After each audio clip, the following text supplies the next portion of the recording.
बोलिए सद्गुरु माता सुदीक्षा सविंदर हरदेव जी महाराज की जय। परम सत्कार योग्य साथ संगत जी, प्रेम से बोलिए जी धन निरंकार जी। प्रभु परमात्मा की ये जो सृष्टि निरंकार प्रभु ने बनाई रचाई, हम सब इसका आनंद ले रहे हैं और कण कण से ही इतनी शिक्षा प्राप्त हो रही है, आनंद आ रहा है हर चीज को देखकर। एक कवि सज्जन की लाइन ध्यान में आ रही है, सारी कायनात बनाई आपने, सतगुरु ये सृष्टि सजाई आपने। ये सारा कुछ जो निजाम है ये सत निरंकार प्रभु ने सजाया रचाया और आनंद हम इसका उठा रहे। ऐसे ही अवतार वाणी के भी शब्द है कि इस सृष्टि दे कण कणनु जो अपने आप संभाल रहा, मैं और कोई और दूसरा नहीं इसे संभाल सकता। ये निराकार प्रभु का अपना निजाम है और आनंद देने के लिए इसने सूरज चांद तारे हवा धरती बादल क्या कुछ नहीं इंसान के लिए बनाया और जिसका हम सब आनंद ले रहे। और प्रकृति बिना भेदभाव के सब कुछ दिए चली जा रही है। दासी को ध्यान में आता है, एक महात्मा कुछ शिष्यों के साथ जा रहे थे और चलते चलते एक जगह एक कूड़े का गंदगी का ढेर पड़ा हुआ, वहां रुक गए और रुक कर नाचने लगे। शिष्य देखता है तो ये कूड़े का ढेर गंदगी, यहाँ नाचने का कोई कारण समझ में नहीं आ रहा। तो पूछता है महात्मा जी से कि महात्मा आप जी के नाचने का क्या कारण है। तो उन महात्माओं ने बताया कि मैं देख रहा हूँ सूर्य की किरणें किस तरह से एक अमीर के महल पर भी वही रोशनी दे रही हैं और एक कुटिया में भी वही सूर्य की किरणें समान रूप से अपना प्रकाश बिखेर रही हैं और इस कूड़े के ढेर पर भी उसी समान प्रकाश उसी तरह से ये बिखेर रहे हैं। तो इससे मुझे एक ध्यान आया कि मैं दुविधा में पहले था, एक मन में दुविधा चल रही थी, ये जो प्रभु परमात्मा का ज्ञान है ये इसका क्या सभी हकदार हैं। और आज इस जो सूर्य की किरणों का जो प्रकाश बराबर फैल रहा है सब जगह पर, तो ध्यान आया कि वाकई हर जर्रे विच सूरत तेरी, हर पत्ते ते तेरा नाम, इधर उधर चार चुफेरे तेरी सूरत तकदा। और भी कहा कि इको नूर है सब दे अंदर, नर है चाहे नारी ये, ब्राह्मण क्षत्रिय वैश्य हरिजन, एक दी खलकत सारी है। तो बिना भेदभाव के ये प्रभु परमात्मा का ज्ञान सबके लिए है, पढ़िया अनपढ़िया परम गति पावे। एक बार ध्यान आता है सतगुरु माता सविंदर जी महाराज अपने मुखारविंद से बता रहे थे कि कमल का फूल कीचड़ में खिलता है और इतना सुंदरता देता है, नीचे कीचड़ है आप खिल जाता है, सुंदरता देता है। इसी तरह किसी भी एक जगह पर अगर कोई भक्त होता है, प्रभु की भक्ति करता है, तो वो एक शांत सा वातावरण भक्ति की महक से महकाता है उस वातावरण को। इसी को धारणा को आगे बढ़ाते हुए सतगुरु माता सविंदर जी महाराज कहने लगे कि अगर बहुत सारे कमल के फूल खिल जाएं तो वो जो नीचे कीचड़ है वो भी ढक जाता है और सुंदरता बरकरार रहती है, बहुत सुंदर लगता है।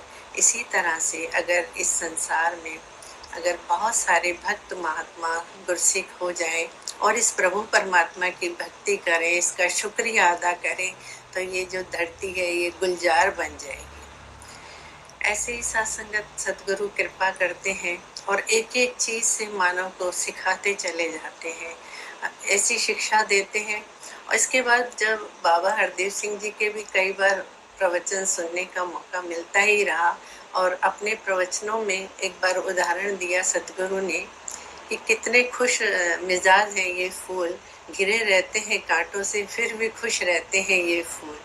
तो सतगुरु ने बताया कि जो फूल है इसकी जो फितरत है वो महकना है।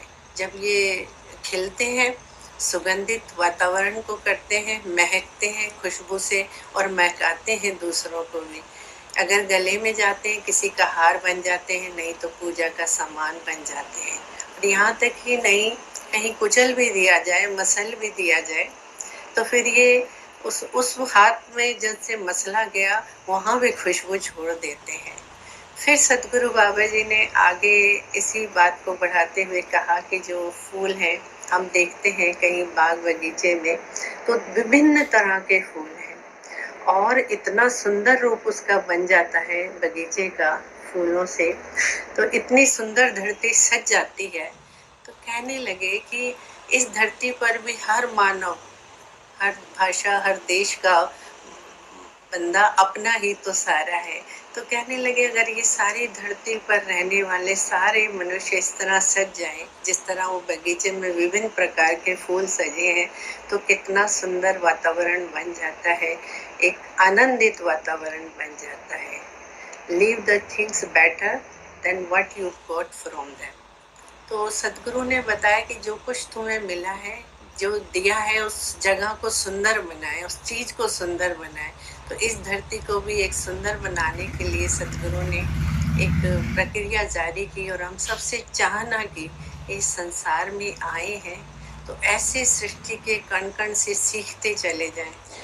एक बार एक महात्मा बैठे हुए पेड़ के नीचे और शिष्य उनका कहता है कि सब कुछ ये निरंकार ही है, ये निराकार ही है, ये कैसे, मेरी समझ में नहीं आता। तो पेड़ के नीचे भी बैठे हुए, तो महात्मा ने कहा ये जो पेड़ का फल है आप इसे ले आइए। अब वो ऊपर चढ़ा, उससे एक फल तोड़कर ले आया। महात्मा ने कहा इसको आप तोड़ दीजिए। उस फल को तोड़ा तो उसमें से गिटक निकल आई, बीज निकल आया। महात्मा ने कहा इसको भी तोड़ दीजिए। जो वो बीज निकला उसे भी तोड़ा गया। तो फिर महात्मा ने शिष्य से पूछा अब इसमें क्या निकला? कहता है इसमें तो कुछ भी नहीं निकला। महात्मा ने राज बताया इस निरंकार प्रभु का कि देखो ये इतना बड़ा पेड़, ये इस कुछ नहीं से ही निकला है और इतना बड़ा पेड़ है, विश्वास तो नहीं आता। तू करता है जगत का, तू सबका आधार, ये निर्गुण निराकार। ये समझा रहे हैं जो महात्मा है, वो बता रहे हैं उस शिष्य को कि यही करता, यही करने वाला, सब कुछ करने वाला यही है। उस माध्यम से समझाया और फिर बताया कि इस तरह सृष्टि को संभालने सजाने वाला ये निराकार प्रभु है। एक एक चीज इसकी बेमानी नहीं है, ये तो हर चीज फूल भी है तो कांटे भी है, उसमें क्या बुराई है। ऐसे महात्माओं का जो ध्यान आता है, इसी तरह सत्संग जी ध्यान आता है। एक बार पूज्य शास्त्री जी बाबा गुरबचन सिंह जी के साथ मसूरी पहुँचे और जब, क्योंकि पहली बार मसूरी गए और ऐसे सुंदर घटाओं को देखा, ऐसी सुंदर प्राकृतिक नज़ारों को देखा, वादियों को देखा, तो उसमें मग्न हो गए। पीछे से बाबा गुरबचन सिंह जी कंधे पर हाथ लगा रहे, देख रहे और कहते हैं हाँ जी शास्त्री जी क्या देख रहे हैं? बड़ी खुशी से, खुशी का इजहार करते हुए, मैं इतना सुंदर प्राकृतिक सौंदर्य निहार रहा हूँ, आनंद ले रहा हूँ बाबा जी।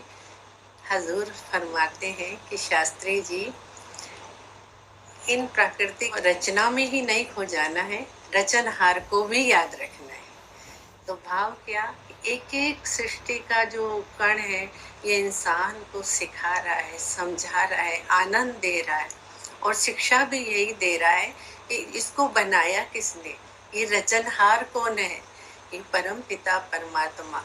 तो दासी इसी अरदास प्रार्थना के साथ कृपा करना, ये जो कण कण शिक्षा दे रहा है, प्रेरणा दे रहा है, मैं लेती भी रहूं और अरदास यही कि श्वास श्वास सतगुरु का धन्यवाद में निकलता रहे, जिनकी कृपा से रचनहार को भी जान पाए और ये सारी दुनिया भी आनंद ले पाए इस रचनहार को जानकर, इस रचना का।